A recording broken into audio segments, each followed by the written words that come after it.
Have you ever wondered why, despite having everything you ever wanted, peace seems so elusive?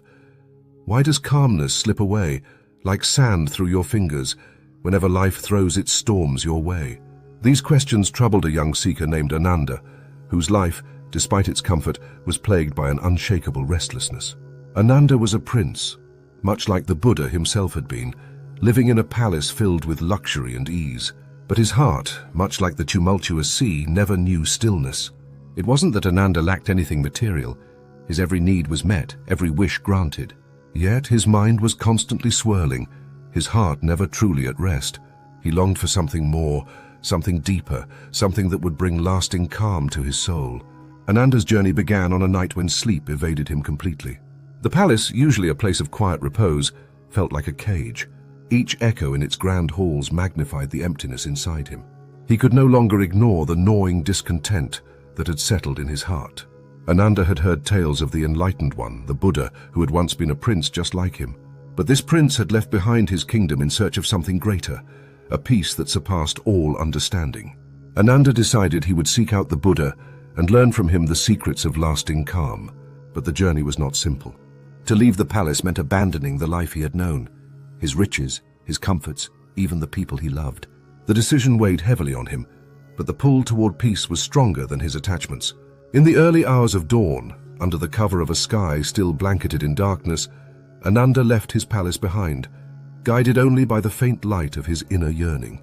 Ananda's first encounter with the Buddha was in a serene forest grove, where the master sat surrounded by a few devoted followers. The Buddha's presence was striking, not because of any outward display of power, but because of the profound stillness that radiated from him. His every breath seemed measured, his every movement deliberate, as if he was in perfect harmony with the world around him.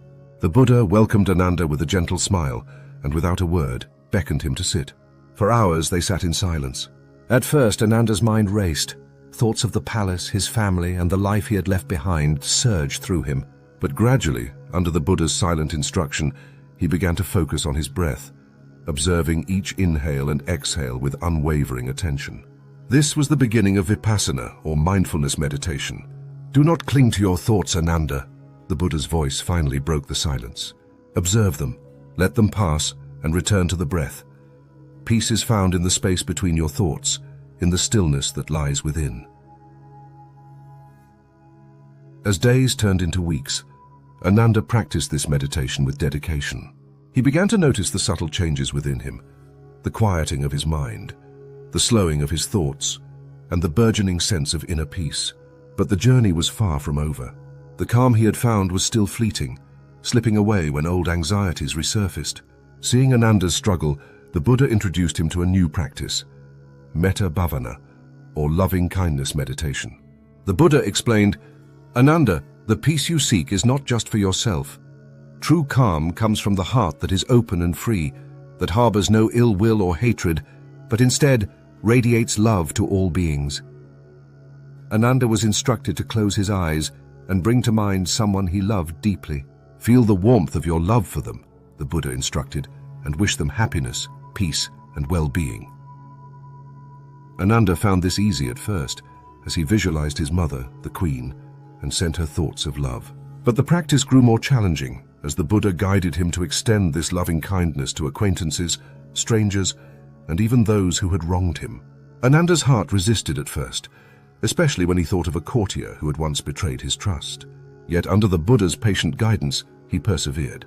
Slowly, he began to feel the warmth of compassion extend beyond his immediate circle, reaching out to all beings. It was in this practice that Ananda discovered a new depth of peace. The act of letting go of resentment and cultivating love for all beings, without distinction, unlocked a part of his heart he never knew existed. He felt a profound sense of connection to the world, a softening of the rigid barriers he had built around himself. One day, the Buddha invited Ananda to join him for a walk. As they walked through the forest, the Buddha introduced Ananda to the practice of kinhin, or walking meditation. Each step you take, Ananda, the Buddha said, should be a step of mindfulness. Feel the earth beneath your feet, be aware of the sensations in your body, and walk with full presence. Ananda was surprised by the simplicity of the practice. There was no complex ritual, no special posture, just the act of walking, but with complete awareness. As he walked beside the Buddha, he noticed how each step became a meditation, grounding him in the present moment. The forest, once a blur of green and brown, came alive in vivid detail. He could hear the rustling of leaves, the distant call of a bird, and the rhythm of his own breath. Through this practice, Ananda learned the art of integrating mindfulness into everyday life.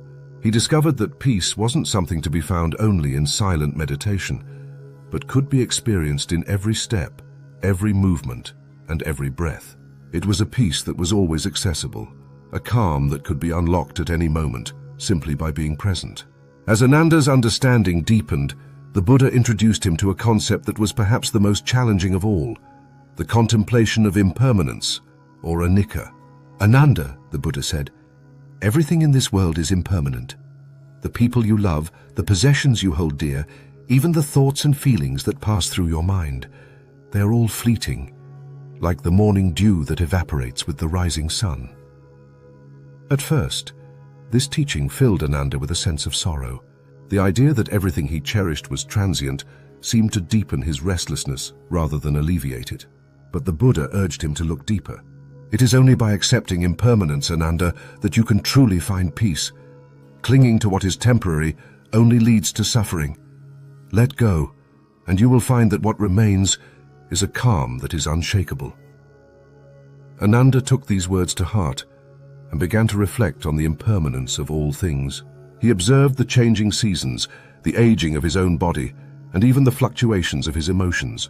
Slowly he began to release his attachments, not with a sense of loss, but with a newfound understanding that in letting go, he was freeing himself from the chains of desire and fear. This practice brought Ananda a profound sense of liberation. He no longer feared the passing of time, nor did he cling desperately to the things he once thought he couldn't live without. In embracing impermanence, he discovered a deeper, more enduring peace, a peace that was not dependent on external circumstances, but was rooted in the very nature of existence. In the final stage of his journey, the Buddha introduced Ananda to the practice of mantra meditation, specifically the chanting of sacred sounds. Ananda, the Buddha said, the vibrations of a mantra can align your mind and heart, bringing them into harmony with the divine. Through chanting, you can transcend the limitations of your ordinary consciousness and touch the infinite. The Buddha taught Ananda the mantra Om Mani Padme Hum, a powerful invocation of compassion and wisdom. As Ananda chanted, he felt the sound resonate within him, reverberating through his entire being. The mantra became a bridge, connecting him to a deeper, more universal aspect of himself. The repetition of the sacred syllables quieted his mind, and he felt a profound sense of unity with the cosmos. Chanting became a daily practice for Ananda, a way to center himself and connect with the peace he had been cultivating. The mantra was not just a series of words, but a living force, a vibration that carried him into a state of deep calm and serenity. As Ananda integrated these 5 practices, mindfulness meditation, loving kindness, walking meditation, contemplation of impermanence, and mantra chanting, into his daily life, he found that the lasting calm he had been seeking was no longer elusive. It had become a part of him, woven into the very fabric of his being. One evening, as Ananda sat under a tree, reflecting on his journey, he realized that he had found what he had been searching for. The restless prince who had left the palace in search of peace had transformed into a serene sage, at home in the world, yet untouched by its turbulence. He had unlocked the door to lasting calm, not by escaping the world, but by embracing it with full awareness, compassion, and understanding. Ananda returned to his palace, but he was a changed man. The palace, once a place of restlessness and discontent, now felt like a sanctuary. He continued his practices, sharing his newfound wisdom with others, helping them discover their own path to inner peace. The calm he had unlocked was not just for himself. It became a beacon of light for all who sought peace in a world filled with turmoil. Ananda's story became a legend, a tale of a prince who discovered the secrets of lasting calm through the teachings of the Buddha. His journey is a reminder that peace is not something to be found outside ourselves, but within. It is a state of being that can be cultivated through mindfulness, compassion, acceptance, and spiritual practice. The practices that Ananda learned are available to all of us, offering a path to inner peace in our own lives. As we walk this path, may we remember Ananda's journey and the wisdom of the Buddha, and may we unlock the door to lasting calm in our own hearts. If Ananda's journey resonates with you, why not begin your own? Start with a few minutes of mindfulness meditation each day, or try extending loving kindness to those around you. Walk mindfully, reflect on the impermanence of life, or chant a mantra that brings you peace. The path to lasting calm is within your reach. Take the first step today.